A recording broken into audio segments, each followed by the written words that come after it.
Hi, my name's Ash. And I'm Callie. And welcome to Paved with Gold, the eating disorder recovery podcast. I would like to acknowledge the traditional landowners on which Callie and I are recording and extend the same respect to traditional custodians of the lands from which you are all listening. This is a special episode outside of our normal planned fortnightly episode that we normally drop because September is Suicide Awareness Month, and in particular, today is World Suicide Prevention Day. It's something that we both wanted to touch on because it's important to talk about, and it is all too common in the eating disorder space, unfortunately. It goes without saying that this topic is going to touch on some heavy topics. So if this is going to be triggering for you or not in a place where this is going to be helpful, please take care and give this one a miss. For this episode in particular, I'll be listing some helplines at the end of the show for multiple regions in case you need them after listening. And yeah, this is an extremely distressing topic to cover, but suicide and suicidal ideation is extremely prevalent in eating disorders. And for those who live with eating disorders are at a much higher risk than those without them. So this is why we're going to talk about it today. And I know Callie in particular has lived experience in this sort of area. And I know that she's very passionate about talking about this. And, you know, I think she's also one person who can very much talk to it with her lived experience. So today we're going to talk about some of the risks, the misconceptions about suicide, some warning signs to look out for, and then also some practical things to take away because that's kind of what we're here for. So before we start, Callie, I've actually been wanting to talk to you about this even off camera. Can you talk to me a little bit about the terminology around suicide? Like I've heard you using the phrase, like different phrases such as unaliving yourself, and how I haven't heard people use phrases like take your own life anymore. And I'm wondering if that's being phased out. So I was wondering if you could talk to me a little bit about that, because this is something that, you know, I'm not as familiar with. Yeah, no, definitely. I think it's with a lot of things. The words that we use are actually incredibly important. It's even with eating disorders, we're not, you're not anorexic, you're not bulimic, you're not, those sort of terminology. You have it because you are not that. So it's equally as important around when we talk around suicide, because we want to break the stigma. We want to, make it so people are wanting to talk about it, and, because that's how we do prevention. So phrases, you would probably hear a lot of people use phrases such as committed suicide, for example. Yeah. So if we think about that one, you've committed. So if we think of the word committed, it's like you've committed a crime almost. That's the word you kind of use, as if you have done something that is wrong, or you have done something that, maybe we perceive as not right. And suicide isn't wrong. Suicide isn't something that, somebody does to be bad or to do something bad, or there just shouldn't be negative connotations attached to suicide, essentially. So it's incredibly important, the words that we use. So, or like you said, phrases such as unalive themselves, or they've lost their lives due to mental health, or they've lost their life due to suicide, because it's just as valid form, I guess, of one losing their life as, say, they've passed away, I don't know, from cancer, or they've passed away from old age or something like that. You don't say they've committed cancer. Yeah, that's a really good way of putting it. Yeah, it's another way of dying, and it's another very valid, not, valid's maybe the terminology, maybe the wrong word to use, but it's just as important and just as valid as any other kind of way that people lose their lives. And we just need to be very careful about the language so that we don't make it a negative thing. Yeah, absolutely. And again, one of the reasons why we wanted to put this episode out, like outside of our normal schedule, is because this is a day that a lot of people talk about it, where we also want to talk about it every other day. It's not just on specific days in the calendar. And it's ongoing conversations and ongoing practices. And, I guess we can use this day to sort of talk about things that you can then take away and implement them every other day of the year. Yeah, because it's kind of like, unless we don't talk about it, unless, it's unfortunate that we need days to properly talk about things, because it should just be an everyday thing, because again, that's suicide prevention. However, we know that that's not a case for a lot of people, and these days can be really difficult for people, because it's like all of a sudden these people are coming out of the woodworks to be like, oh, talk to people, suicide, it's important, rah, rah, rah. And it's just like, we need to be doing that every day. Oh, one of my worst, when I was really unwell, both with, my eating disorder and depression, one of my least favorite days was Are You Okay Day, which is something in Australia. It's, a day where you ask people, are you okay? To the point where it almost became like really flippant, and people are like, oh, are you okay? Are you okay? I'm like, and you'd get an influx on like Yeah. social media of like, are you okay? Check in with your friends. And it's like, funny, you haven't checked in with me for like a year, and now like on this day. And it all starts with, oh, what do I tell you if I'm not okay? Then what? Then they've got nothing, because there just wasn't the communication out there that told you what to do with, so someone says they're not okay, then now what? And like now the messaging has changed, and that's okay, if someone says that they're not okay, this is what you do. So that's helpful now. So I think let's start off by looking at the link between suicide and eating disorders, because obviously we're an eating disorder podcast, but we're also a mental health podcast. But I think, for our audience, I think it's important to sort of look at the link between eating disorders and the risk of suicide, because eating disorders have one of the highest mortality rates of all mental illnesses. And depending on where you live, it might be the highest, but I know that in the US, it's now second to opioid use disorder. Yes. Yeah, that's correct. Yeah. And this mortality rate is due to a number of factors, particularly the tremendous physical toll that eating disorders can have on the body. But a paper in 2017 found that in Australia, suicide is up to 31 times more likely to occur for someone with an eating disorder, with about 26% of people attempting. Yeah, wow. And it's the leading cause of death for those living with anorexia in particular, and they are 18 times more likely to die by suicide. And people with bulimia are 7 times more likely. So obviously those are just two of them. But it's just an indication that this is a major issue for those living with eating disorders and should be taken very seriously. And then, of course, there's the intersectionalities of things such as autism, ADHD, and other neurodivergencies, right? Because people who are neurodivergent are at a higher risk of developing eating disorders, and then those who are neurodivergent have an increased risk of suicidal tendencies. So it's just a huge thing there. Yeah. People with autism are 7% more likely to die from suicide than non-autistic people. ADHD adults have a 6 to 10 times higher risk of suicidal behaviors. So this is a huge issue that needs more attention, and which is why we're talking about it. Yeah, it's interesting that, Ash, because I have a lot of people, I guess, who ask me about neurodivergency and I guess eating disorders and, trying to navigate the world as, somebody as being neurodivergent. And I just find it, that stat sadly doesn't, I guess, surprise me.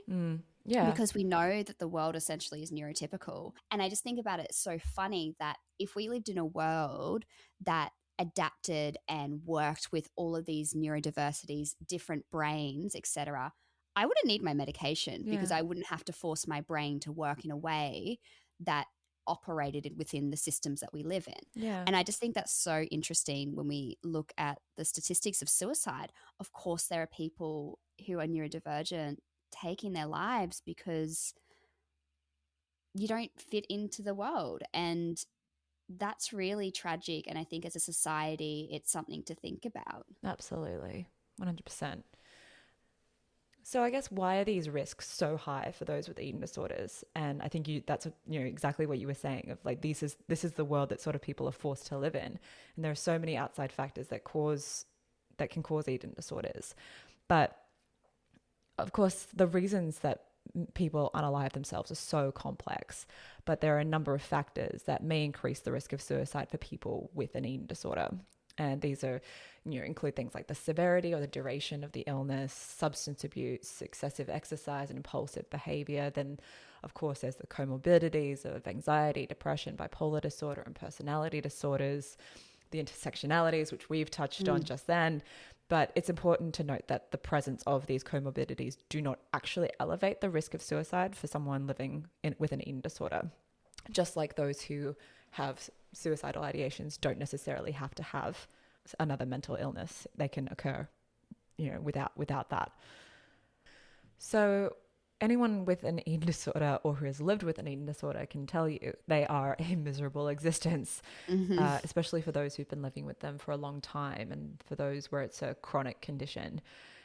People with eating disorders often will have a distorted sense of reality, purely brought on by the torment that it can have on you, as well as effects of starvation if you have a restrictive component of your eating disorder. Many may feel unworthy or hopeless. They battle constantly with disordered thoughts, have feelings of being emotionally trapped, and then they feel like they're a burden, which can result in suicidal thoughts and attempts. Eating disorders, they're very isolating, they're relentless, there's no break from them, they're all consuming. You, when you're in it, that you may feel that there's absolutely no end to them, especially considering how long recovery can take and the risk and rate of relapse. It just feels like it's this never-ending cycle. And then, of course, there's external factors like weight stigma that, if Yeah. someone's constantly telling you your body's wrong and you're trying so hard to the point where you're nearly like harming yourself Yeah. to fit into this standard and it's still not good enough, that must be so traumatic and such a hard thing to live with. So for me, it's no wonder that the risks are so high, right? Oh, absolutely. Yeah. Of course, not everyone who has an eating disorder will have suicidal ideations, and not everyone who has ideations will attempt, but it's important to be aware of that increased risk so you or your loved ones can be aware of the dangers and look for warning signs and put actions in place to keep yourself or your loved ones safe. So that's why I think it's important to be aware of that risk. Absolutely. Important to talk about it. Definitely. I thought now that we could maybe discuss some of the misconceptions of suicide, because I think that there's many, isn't there? There's, I guess anything mental illness, there's always misconceptions, but I think definitely when we talk about suicide. So let's chat about it. Yay. So I think number one, some people may feel afraid to ask someone if they're suicidal in case it puts that idea in their head. And that one is really interesting and funny to me because the idea is already in their head. Exactly. It's either you don't ask them and you risk, perhaps Missing that warning sign. Yeah, yep. Or you ask them and you may open up a door for them to be able to talk about it with you or give you some indication of their safety. So there's actually no evidence that talking to someone about suicidal thoughts is actually harmful. Yeah. We know that starting an open and honest dialogue can sometimes be the catalyst for someone actually being able to get help.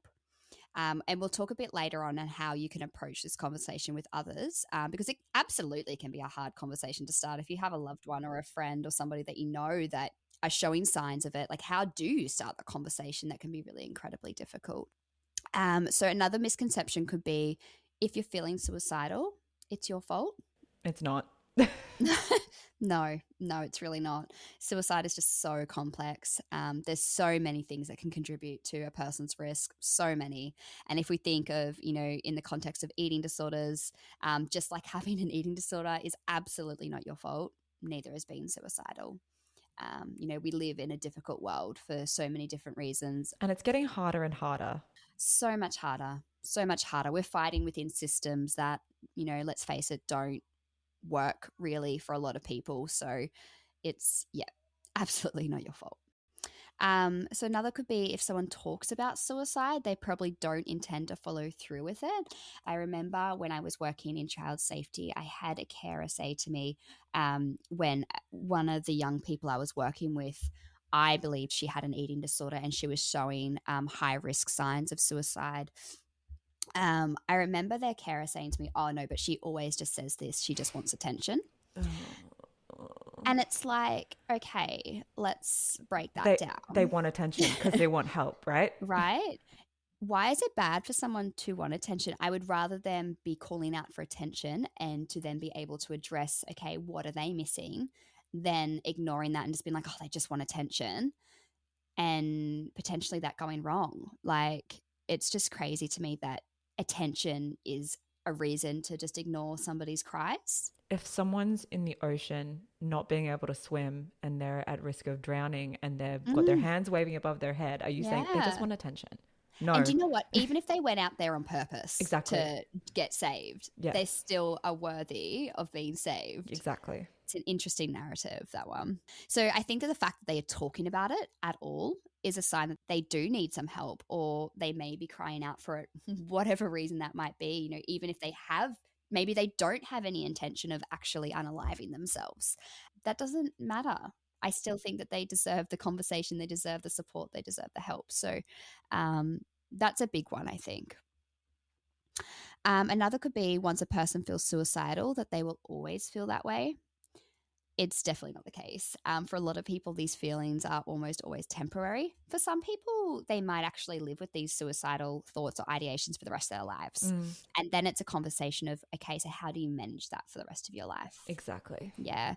It's not always like a doom and gloom, like, oh my gosh, like, it's just a fact that some people will, you know, go through many periods in their life and have these ideations. I know that for me personally, so I have PMDD, which is I was just about to say the same thing. Yeah, premenstrual dysphoric disorder, where certain, depending on the month, sometimes I'm fine. Other months I really struggle with it. Yeah. About the week before my period, I can have really, really bad depression. And there have been times in the past where I just find myself just crying constantly and feeling like, nah, I'm over it. I'm done. I can't do this anymore. And it's just, you just figure out, when I'm feeling like that, I look in my app and I'm like, oh, okay, that's why. Okay. Now it's time to kind of deploy these other things around me that I know are going to keep me safe during this time. I also suffer from PMDD. Essentially, I can guarantee, basically linked, I've also got ADHD and endometriosis as well. So, there's just many a cocktail times, of fun, isn't it? it's so good. So, all of those like fun little cocktail of things makes it, certain times throughout my cycle, I absolutely get suicidal thoughts. I'm very lucky that I now know that that's what is going on. And I know who to reach out to, and I know what to do to keep myself safe. But for a lot of people, they might not. So yeah, it's just having those conversations where, okay, cool, I know that once a month it's going to happen, or I know that maybe for the rest of my life, that's going to be a thing. So what do we do then? So if you're feeling this way, it doesn't always mean that you're always going to feel that way. For a lot of people as well, though, because we know it can be circumstantial. Yeah, I remember when I lost my job last year, I think. It was because I've had a pretty, it was very up and down through the pandemic. I was freelancing and there was just no stability there. And then I lost my job and I just thought got to a really low place. And it was just, those are more circumstantial things when those thoughts just pop up in your head of like, well, why should I even bother, kind of thing. Absolutely. Like, should I pick myself up again? Yeah. Just to get disappointed again. Yeah, absolutely. Yep. So common. Another misconception could be that people who are suicidal want to die. It's not always necessarily true that everyone who is suicidal actually wants to lose their lives. The majority of people who feel suicidal do not actually want to die. They just want the situation they're in or the way that they're feeling to stop, which I think is entirely understandable. When if you're in a lot of pain, like, we're humans, we can only tolerate so much pain. Exactly. While this distinction may seem small, it is very important. It's why talking through other options at the right time is so vital. So an app that I really love, I don't know if you have looked through it, Ash, is the Beyond Blue app. You download it and it's basically an app on your phone that will have your safety plan on it, and you can share that, you can link other people to it, and basically you set it up to be, what are my warning signs, what are the things that my loved ones should look out for, what should I look out for, what are the reasons that I want to stay in the world, and you can put pictures in there, and then what do I do if I'm having particular feelings or signs, and then because we all know that in the moment of these really intense feelings that it can be really hard to actually think of all of these things that are going to keep us safe. So I just find it really easy to then go in and be like, okay, step by step, basically, and then you can actually alert someone through that app as well, which is, I think, pretty cool. Yeah, we'll get more into the what a suicide safety plan is a little bit later. Yes, yeah, we will. Another misconception could be that suicide is an act of selfishness. It's I hate this one so much. I think maybe being a bit dismantled now, kind of. But I think, yeah, let's talk about it. Yeah. This is often the most common one and absolutely the most untrue. Yeah. Anyone who thinks about suicide is experiencing intense and overwhelming negative feelings. And to think that unaliving yourself is the only solution, they need support, not judgment. You know, the classic, but what about your family? What about your friends? Let's not put that judgment on people because they feel guilty enough. It's kind of victim blaming, isn't it? Yeah, like, okay, oh, yes, that's right. Like, okay, I won't feel that way anymore. Well, that's actually not working through the situation with them or helping because those thoughts are still going to be there. They're just going to squash it down now. Exactly. So many people who attempt suicide feel like they are a burden and family and friends will be better off without them. The person may feel hopeless and it is difficult for them to imagine that things will get better. We see it all the time in that I know that this personally was my feeling. Honestly, like family was the only thing that was keeping me going. Yet at the same time, it made me feel so guilty that I was just this absolute stain for them to deal with. Absolutely. And so that almost compounds it. Like you feel so conflicted. I feel like a terrible person for inflicting this on them, but also I do not want to put them through me not being here because it's absolutely, Ash. and Yeah. that it's just a cycle, right? It just compounds everything, and that is a horrible feeling to exist with. Oh, absolutely. And it's such a tug of war. And it's just, yeah, I remember the feeling the same. I remember I used to just feel so guilty that my parents had to have somebody like me as their child. And I just remember thinking that, that I've got 3 brothers and how proud of my brothers they must be because of the life that they had created for themselves. And then I thought about me and where I was and what I was doing and just think, well, they just must be so ashamed of me. So for me, it was like I couldn't bear to keep putting them through that shame of having a daughter like me. You almost feel like you're doing them a favor. Yeah. In like and Yeah. that sounds awful. But those are some of the thoughts that you have, right? Totally. It's like everyone will be better off if I'm not here is something that people might think. And my mum always maintained like, no, Callie, like doesn't matter what, I'm always so proud of you. I'm like, and to me, I was like, don't bullshit me. Yeah. Why, honestly though, like why there is nothing for you to be proud of me about. Like I've done nothing. So, and it's very real thoughts and emotions. And knowing how to kind of address those and like unpack those things is really important. Yeah. Like we said, in their minds, they may feel like they are doing them a favor. But also it could just be that they are in unbearable pain and want it all to stop. It is absolutely not selfish to feel this way, but it is also not the way it has to always be either. And there is help out there. We could do an entire episode on all of the myths and misconceptions around this topic. And eventually we will do one about eating disorders, about because a lot of them are so common as well. Like people think that eating disorders are really selfish, and like all of them manifest themselves from really negative emotions and feelings. And I think that is something that people often forget, is that all of these people are in tremendous pain, and like you said, it's a natural human emotion to not want to be in pain, right? Who wants to be in pain? Absolutely. One of the things we wanted to do in this episode was list out a whole bunch of warning signs, because another misconception with suicide is that there are no warning signs. And people might say, oh, I just didn't see it coming. However, this isn't always true. Sometimes it may be out of the blue, but oftentimes it's not. And we're going to touch on a range of common warning signs that someone may give when they're feeling hopeless, helpless, anguished, or overwhelmed, or really struggling with their existence. And a suicidal person may display a combination of these rather than just one single sign. Like we said, they might not show any of them, but we're just going to lay them out just so that you have these in your bank to look out for. Suicide prevention starts with recognizing these warning signs and taking them seriously. And I used the the Suicide Callback Service website as my main resource here. But you can find all of the references that we've used for this episode on our website, and for a lot of our other episodes too. I put all of our references on the website in case you want to see where we get our information from. So I'll start with some of the physical signs. However, given we're talking about this in the context of eating disorders, some of them may or may not be relevant to you, but I think it's important to touch on them anyway, because someone might want to use this tool external of eating disorders.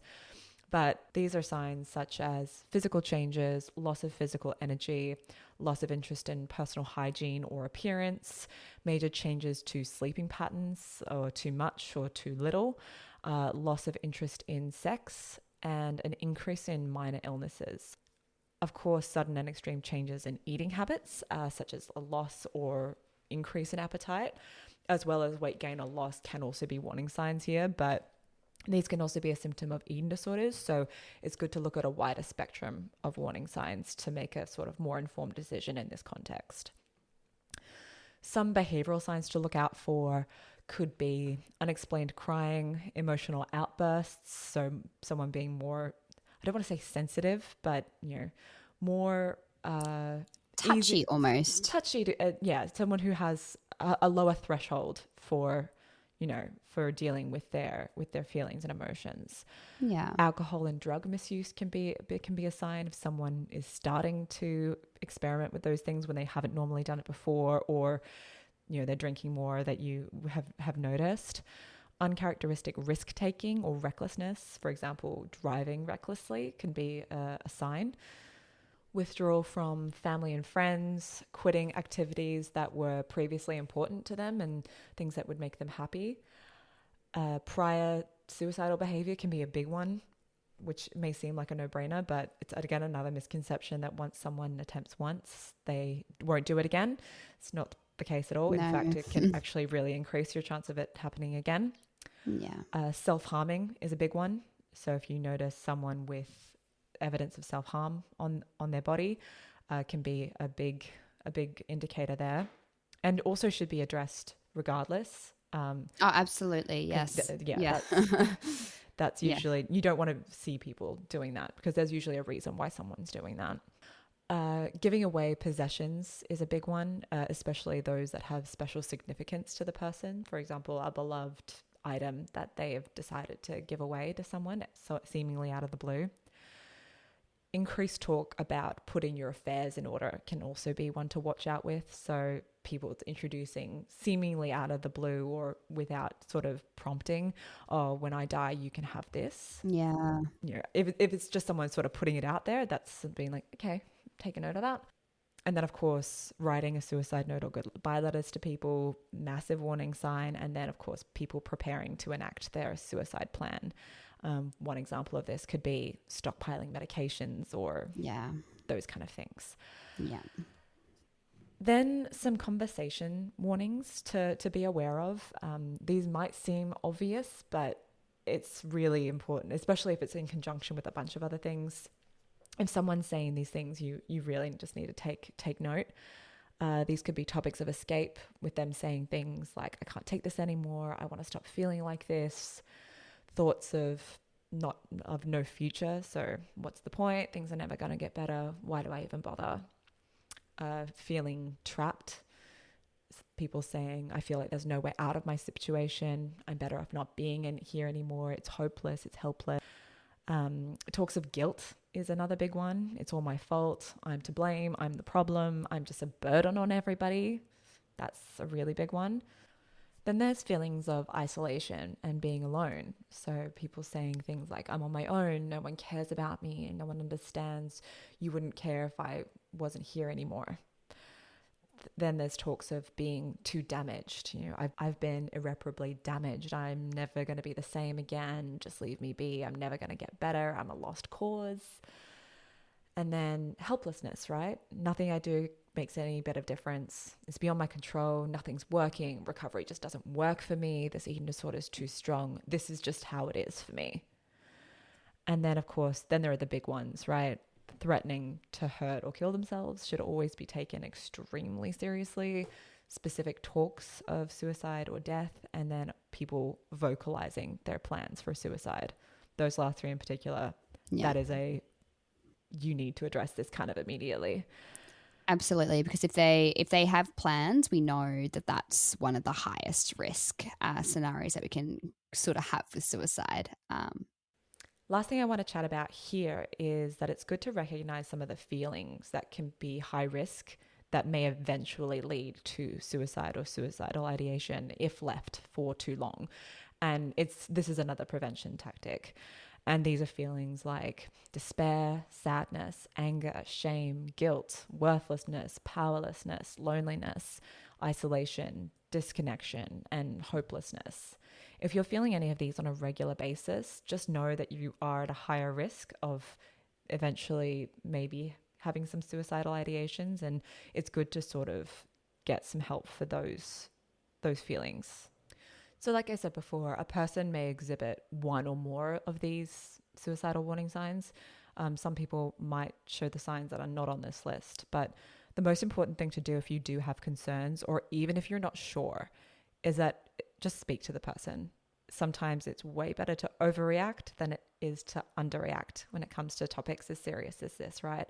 I would much rather have done too much or overstepped a little bit and then bring myself back than miss out and miss that opportunity to do something. It's funny, I'm working on at the moment the National Suicide Prevention Framework.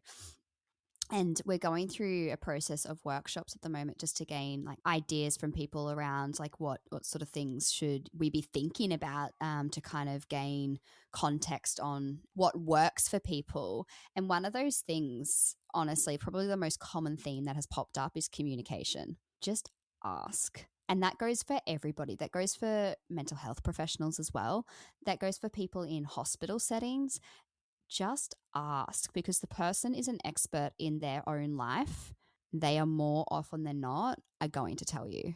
Sometimes they just need that opportunity to feel like this is a safe space. What you're doing by asking is you're opening that door and saying, if you want to talk about it, this is a safe space to do it. I'm not going to judge you.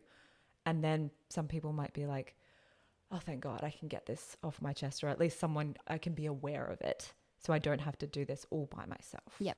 And if you don't feel like you can be that person, because for a lot of people that's valid as well. Like if you feel like you can't actually cope with the stuff, the messy, kind of yuck stuff, let's call it that, which is entirely valid, Yeah, you need to be able to protect yourself as well. Absolutely. It could be, I know where to send them. It could be, maybe somebody, I can contact somebody else, or I know one of their loved ones who might be able to do it instead. Yeah. I think that's a perfect way to sort of kick off the last thing that we wanted to talk about, which is something that's really practical, right? Like what can people take away from this for either yourself or for a loved one? How do you have those conversations? How do you start them? How do you continue and manage them? And how do you sort of take note of where to sort of pass it off to someone else? So why don't you kick us off, Cal? Cool. Because that's important, right? Like as we said kind of earlier. All of this is like lip service otherwise, because then it's like you can know the warning signs, but you need to know what to do with them. We actually do. Yeah, we actually do have to know. And that goes for, funnily enough, again, mental health professionals as well. I find a lot of mental health professionals don't actually, we think of, one of our recommendations, if you're feeling suicidal, go to the hospital. Okay, is that actually helpful? Because we find a lot of people do that then, but the staff there aren't trained in it either. So it's knowing what to do then.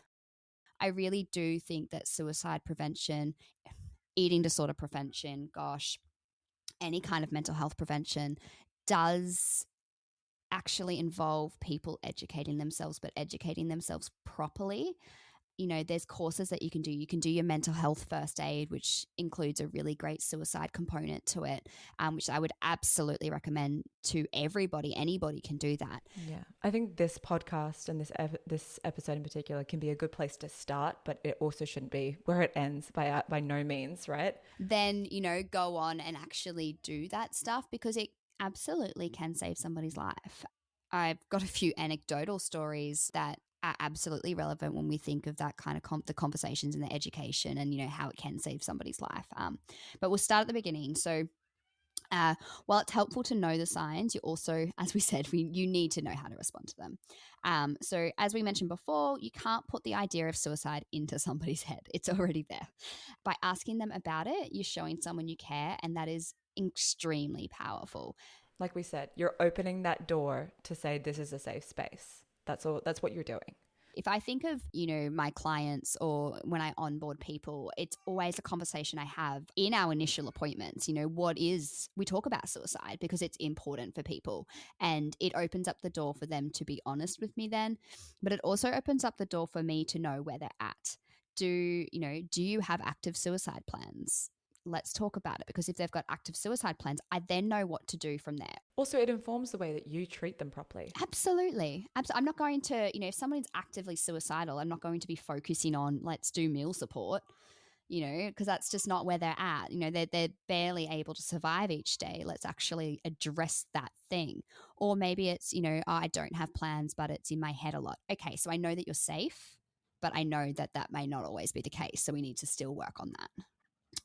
So, of course, starting the conversation can be hard, especially if you're not a mental health professional, you're not trained in it. You're just a mate checking in on another mate.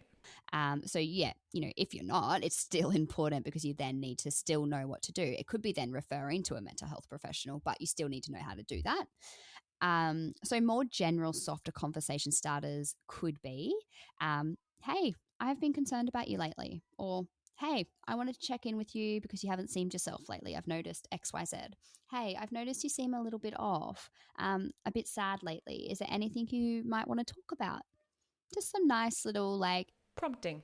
yeah, it could just be, they might respond in a way that's like, yeah, actually, I really don't feel like myself lately. Like maybe if we use us for example, yeah, so, it's that time of month in my cycle and like I get really intense suicidal thoughts, but this month it's really bad because I have some other stuff going on. So I just, gosh, it could just open up a myriad of things that could be really helpful.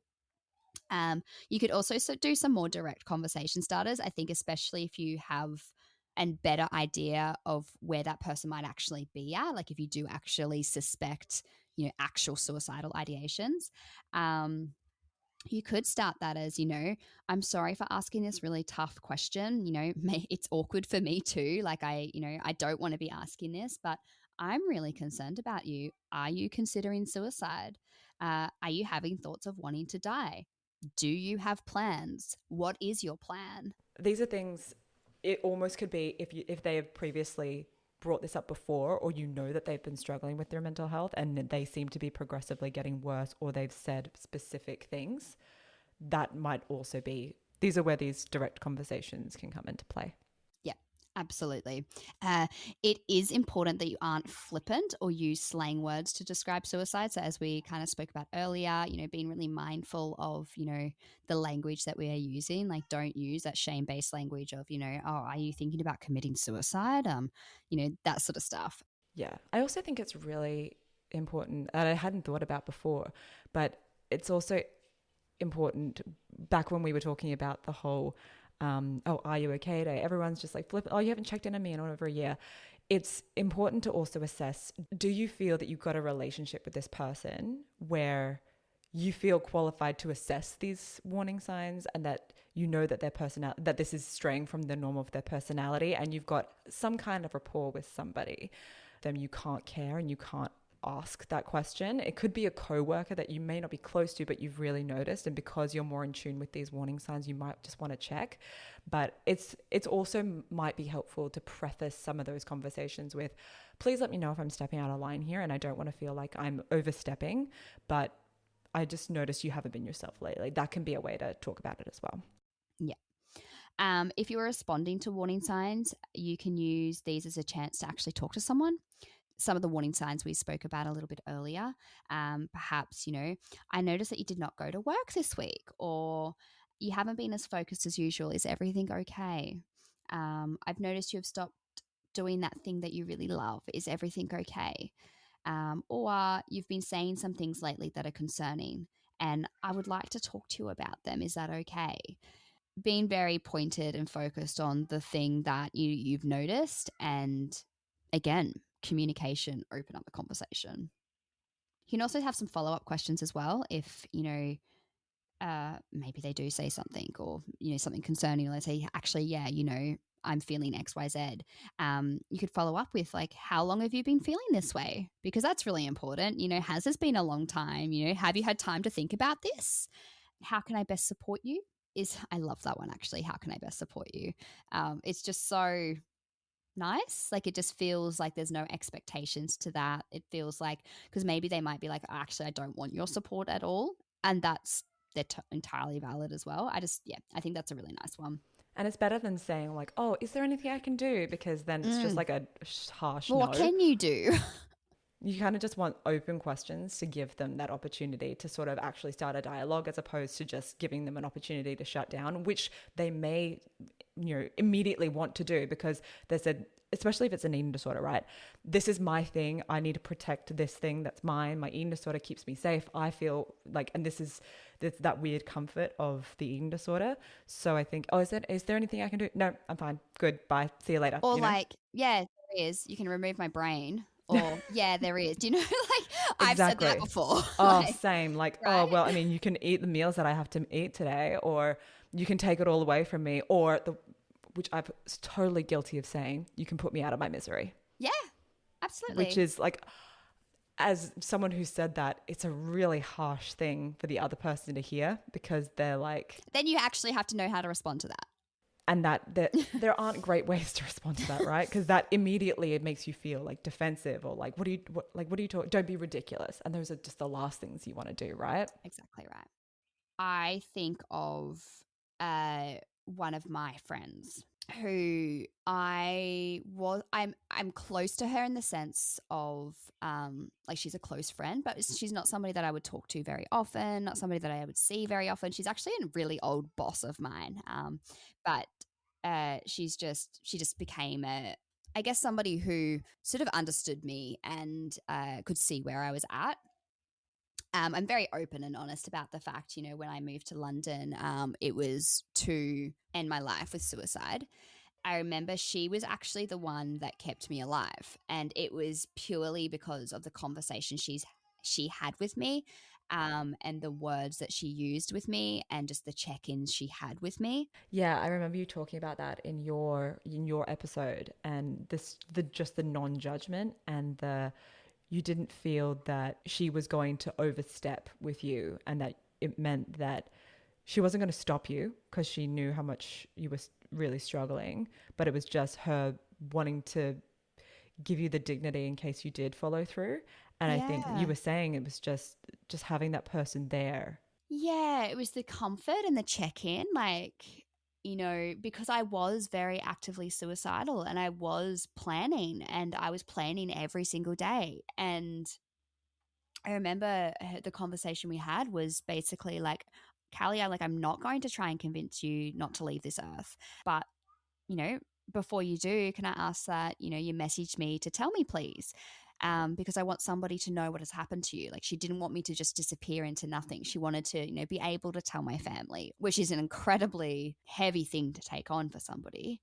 And that's, not always possible for everybody. Bless her. If you can hear screaming or crying or laughing or any kind of like small human behavior in the background, it's because it's my small human. Anyway.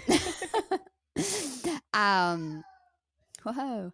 But yeah, ultimately it was actually the thing that saved my life, because I just felt like she wasn't judging me. She understood the feelings that I was having. She understood where I was at. She understood the pain I was in.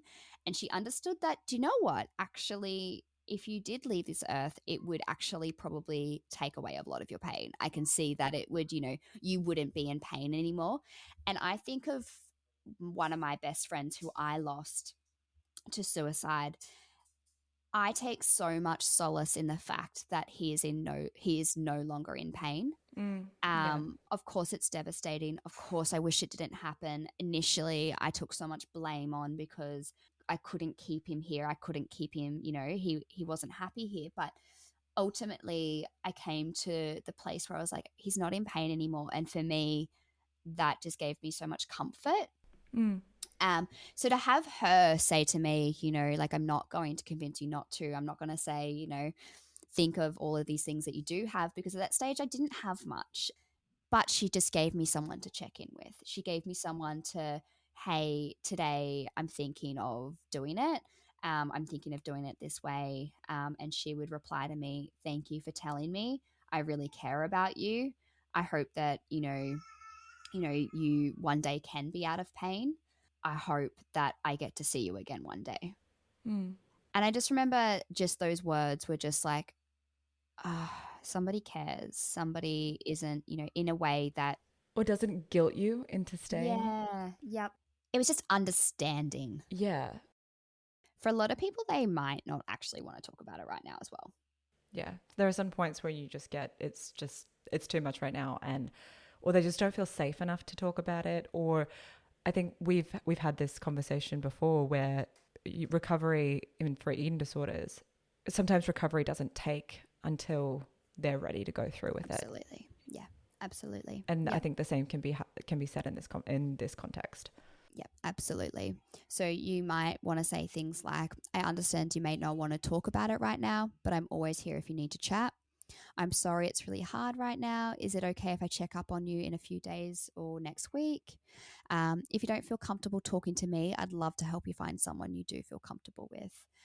Because, you might just not be the person that they want to talk to in that moment. Or, by saying that, I understand, but I'm here if you do want to chat, that might stick in their head and be like, oh, that person reached out to me and asked me. And do you know what? Right now in this moment, I feel like that I'm reaching a point, it's coming to a head. You might then open up that, but they said that if if I do want to chat, I could reach out to them. So you might open that thought process up into their heads. Exactly. And it might be that point of that also eliminates that first sort of hurdle that someone who is in a really hard place where they haven't had that conversation with someone, then they have to explain, hey, I've been feeling really shitty lately. This is why I don't feel great. And I don't want you to judge me, but I need you to say this. And then taking almost a gamble on whether they're going to say the right thing or not. Whereas you, by opening up that conversation and saying, hey, I'm here for you. I'm ready. I'm ready when you are to have that talk. You've already eliminated that first hurdle where you're able to say, hey, remember when I said that I wasn't doing great, or remember when you asked me that if I was okay? Well, right now I'm naturally not okay. Can we talk about it? And then that person has already established that conversation, so it's picking up where you left off. Absolutely. Sometimes it can be hard to know what to say. Making people feel like they aren't alone or offering an open ear can sometimes be the best thing you can do. It's that shared power of, not feeling like you're just completely alone in something. So you could just say, you are not alone in this. I'm here for you. Or I may not be able to understand exactly how you feel, but I do care about you and I want to help if I can. So some more tips for having these conversations. Be open, be honest, and be sincere. Don't be performative. It's best not to make jokes about it, as it should always be taken seriously. I hate this. Put joking about mental health in the bin. It's not funny, especially suicide. It's not funny. Acknowledge that you understand that the person is experiencing a lot of pain at present. Maintain eye contact and open body language. Try not to be doing something else at the time. Unless I do have a caveat to that one. If they don't like eye contact, obviously you're not going to then, because that might wig them out of. I think of myself as a neurodivergent, if somebody gives me eye contact for too long, I'm like, holy crap, like, what are you doing? Or like, I need to be fidgeting or something. And it gives me like a lot of comfort when somebody else is fidgeting or stimming with me. So that it's, again, you know the person, so adapt to the person. That but it's like, don't feel like you're like, don't be on your phone like looking at TikTok videos while someone's having, or like texting somebody else. Don't be doing that while they're having this conversation with you. Absolutely. Active listening. I love actively listening. If you've listened to a few of our podcasts already, you would hear me going, yeah. That's me actively listening. There's a reason why I do it. It's because it's a social worker in me, and I'm used to knowing that it's a really powerful thing for people who, especially people who are in crisis, because it gives them the acknowledgement that you are actually listening to them. And you're hearing what they're saying, and also Yeah, that you're understanding what they're saying. exactly right. And I think I remember saying to you, Ash, like, just silence makes me uncomfortable because I feel like then, like, does the person want to still be listening to me? So it can be really powerful. Avoid judgment. Like we said earlier, we went into this. Don't say things like, you don't know how lucky you are or how good you have it. You just need to suck it up, get your shit together. If that worked, then we probably wouldn't have people dying from suicide. Yeah, don't do that. It's that simple. Uh, Also, try to stay calm during the conversation. You may experience strong feelings like shock, guilt, anger, or denial, or sadness. But it is important to try and stay calm, non-judgmental, and in control of your thoughts, emotions, and actions. That's not to say you can't be upset, because it is upsetting, and you might have tears, or it can be a really emotive thing. But remember, it's about them. Don't turn it back onto you're crying now. They have to comfort you. Mm. So someone has told you that they have had or are having suicidal ideations. What do you do now? Yeah, what do you do now? So assessing risk. Let's talk about that. If a friend or family member tells you that he or she is thinking about suicide, it is important to evaluate the risk. Those at the highest risk will have the intention to end their life, a specific plan, the means, and a time frame. The following questions can help you to assess the person's risk. Do you intend to take your life? So that's the intention. Do you have a plan to take your life? Do you know how you plan on doing it? That's the plan. Do you have access to the means to carry out the plan? Pills, weapon, etc. So that's your means. Do you have a time frame for taking your life? And that's obviously a time frame. If the person is at high risk of suicide, seek immediate help by calling emergency services, or they may have a safety plan in place. Get it out, look at it, employ it. Often, it's pretty unavoidable to call emergency services. And yeah, like by establishing those like 4 things, it's really good for you to then figure out what you can then do next. Because if you sitting down and talking to them and being like, well, why don't tell me how you feel about that? That is kind of, that's a bit late now. It's okay. If this is all systems go, we need to do something. This is like intervention time. That's high risk. Like this is the time to really take it seriously. But yeah, those are the type of things that you can also just gauge. Like if someone says, oh, I've got an intention, but I don't have a plan. I don't know how I'm going to do it. I don't know when. That's more low risk. It's definitely not to say that that you shouldn't address it and you should stop talking about it. But it's okay, this can kind of, based on what you were saying before, right? How you establish your treatment, that's how you can then determine what actions you then take next. Absolutely. So what should you do if someone tells you they have a plan? Let's go through that, because that's also, everything's important. But yes, you don't have to keep it a secret, as that could be asking too much of you, but you do need to tell the person that you can't keep a secret. Be honest with them, be open with them, communicate open and honestly, is really incredibly important. You don't need to hold it all yourself, like carry that around yourself. You can share that load, but they do need to know, because it's their life. Tell them that you are taking what they say very seriously and that you can't keep this information to yourself. If you are not a professional, you need to ask for help yourself, because you're not a professional. It's really important to get people who know what they're doing. Yeah, but also to ensure that they're looking after themselves as well, because you're taking something that's quite serious, and that can be a really sort of, a really hard thing for someone to hold for someone else. And Absolutely. if you're a mate who's just been like, okay, hey, I've started this conversation, you might be, God, what do I do now? And you're really in distress. You need to actually take some time to look after yourself, because it's a tough thing to go through on your own. Yeah, and you could actually call, like Lifeline or, Yeah. the suicide callback service yourself and say, hey, I have a mate that's, what do I do now? Yeah, these services don't just exist for those who are living with suicidal ideations and things like that. They actually exist for everyone who's affected. So yeah, it's an important resource. What should you do if someone doesn't want to talk to a professional? Because that's common. incredibly common. Sometimes it can be really overwhelming to start the process, and many people may choose to put off treatment or accessing help. If their risk is lower, start with smaller steps. Work with them to identify other supports such as parents, family members, friends, teachers, or colleagues. That could be, like we spoke about before, the Beyond Blue, safety plan. That's a good start. Help the suicide person to build support around them. Suggest mental health lines to them, and don't be afraid to use them yourself. Like we already said, Lifeline, suicide callback. We'll put whatever else there is in the show notes as well. Another important thing you can do to support someone who is feeling suicidal is to help them create a safety plan, which we will now go into.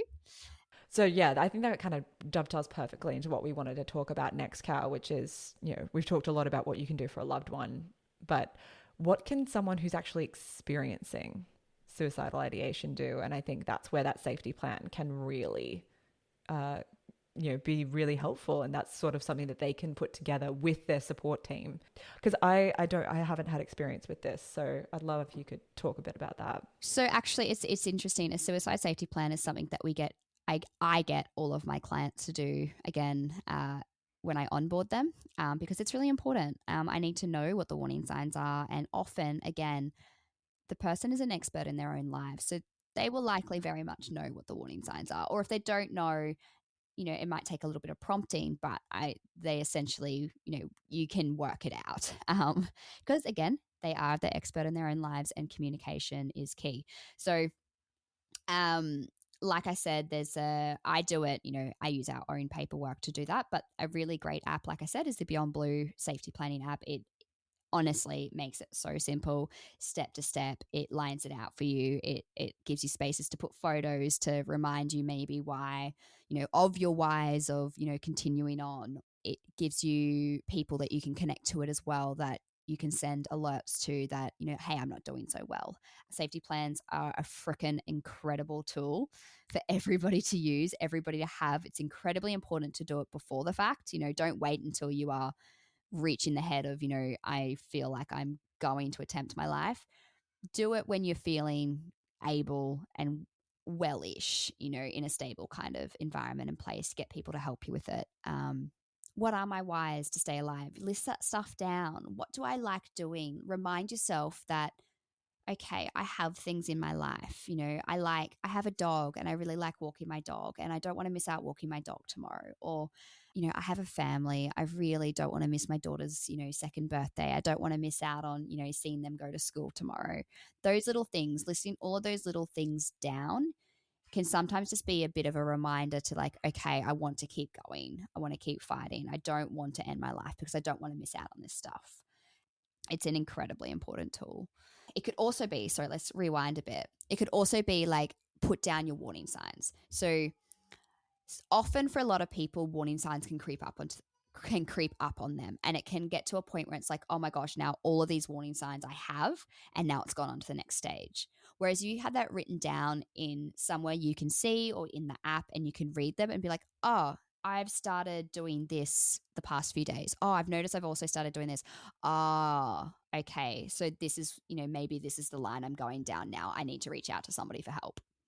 It's really similar to what we were talking about in our tips episode 4, which was, having that plan for relapse and those warning signs in your eating disorder where, okay, if I've started to do this, I've started to do, use these behaviors, skip out on my meal plan, started to engage in certain behaviors. Those are the things that you can be like, okay, I'm picking up on these before it gets too bad to the point where you actually need to say go into treatment again.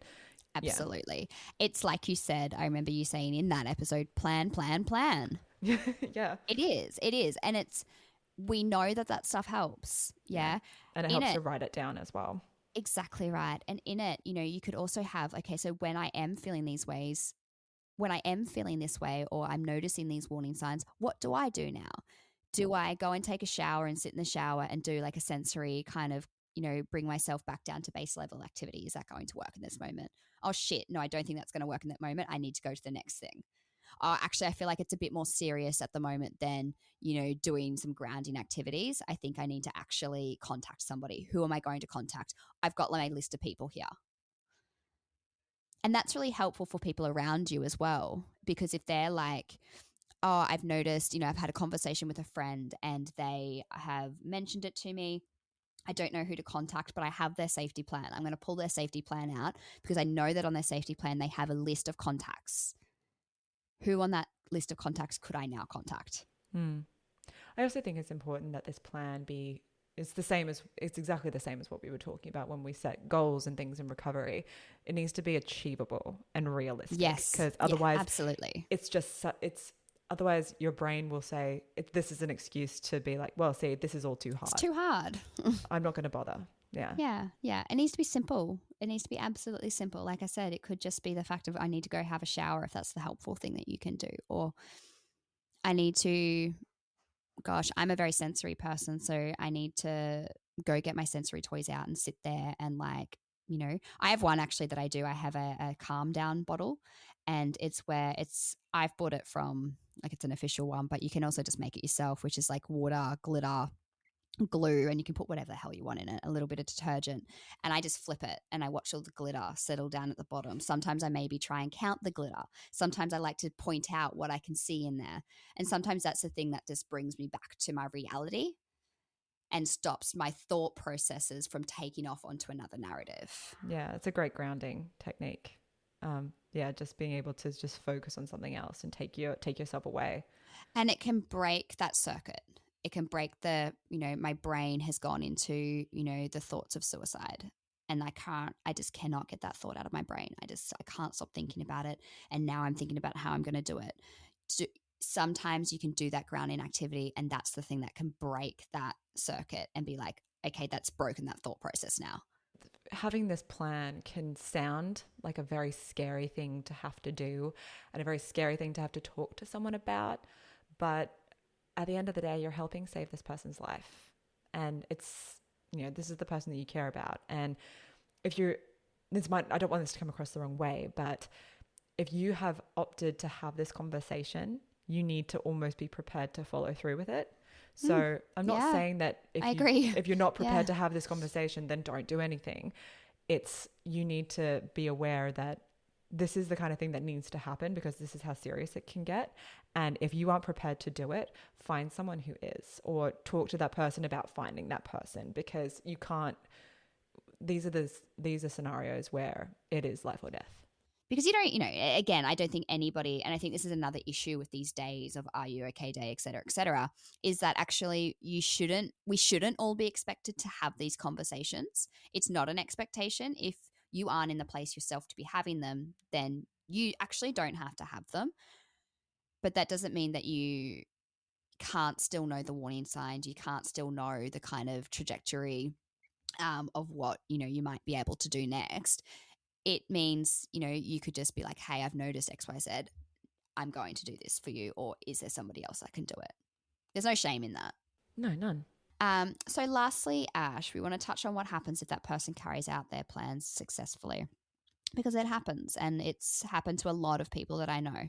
And it needs to be a reality that some people need to hear as well, because Yeah, no, absolutely. And I think we spoke about, at the beginning of, not everybody does want to die, but also some people do.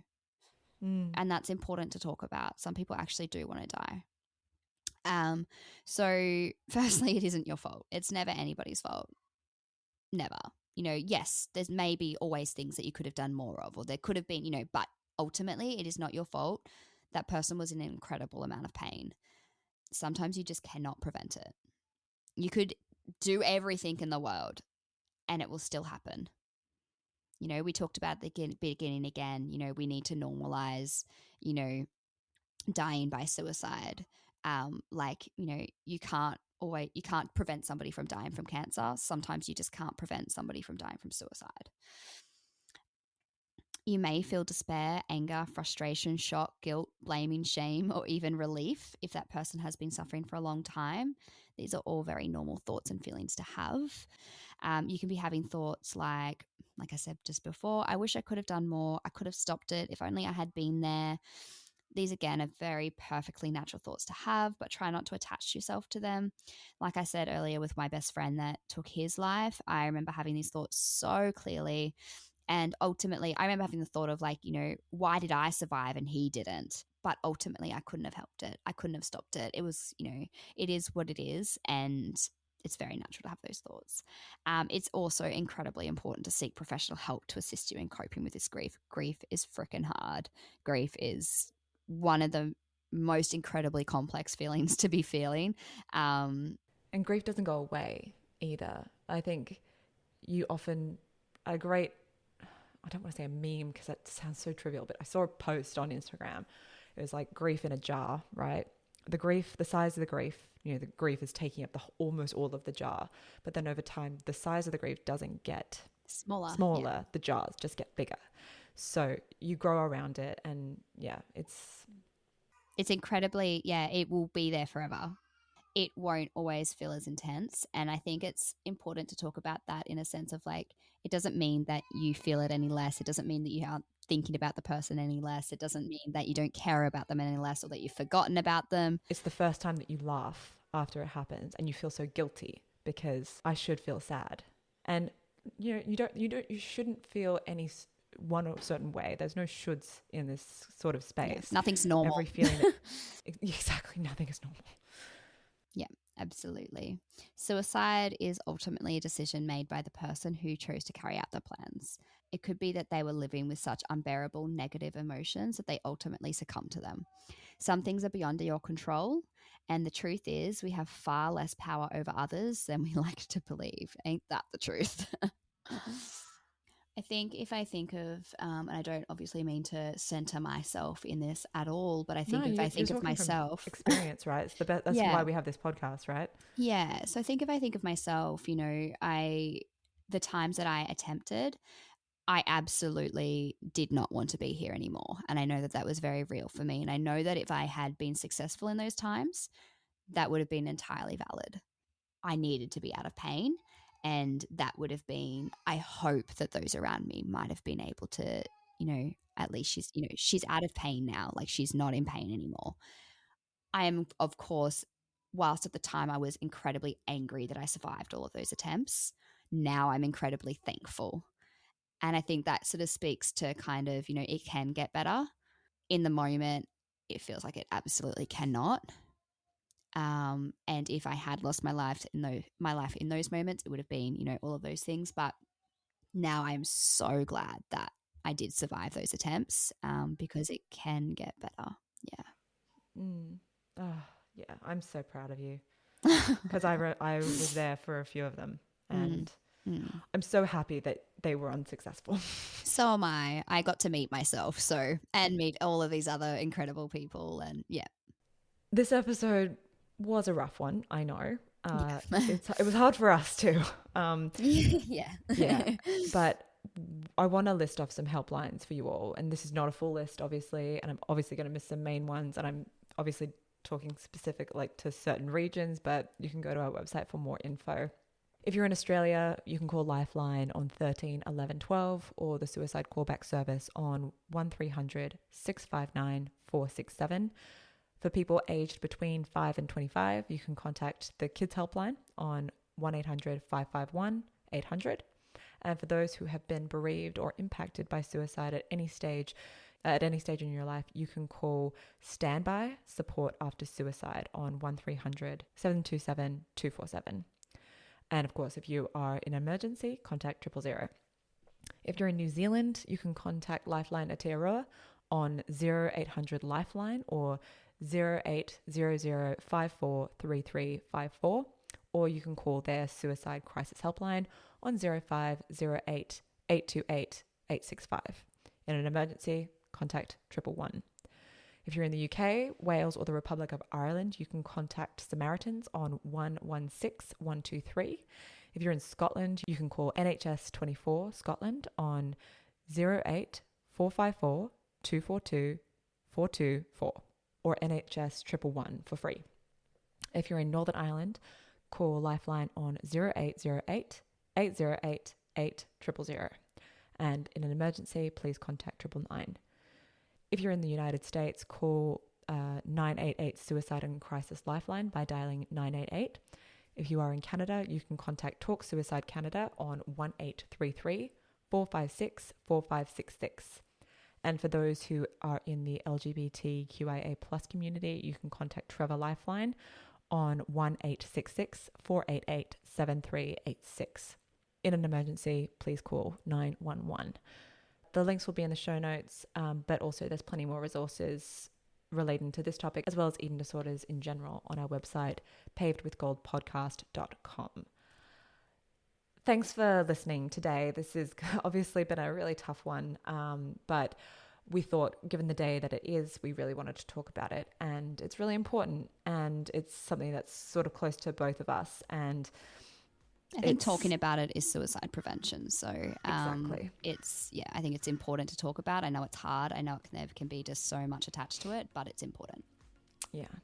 And if you have found this to be quite heavy, I think it's a good idea for you to go out after you've listened to this and do something that makes you really happy and, fills you with joy, and engage in an activity that makes your life feel full and joyful, because I think that is probably needed now. So I agree. I'm going to go cuddle my dog and my husband.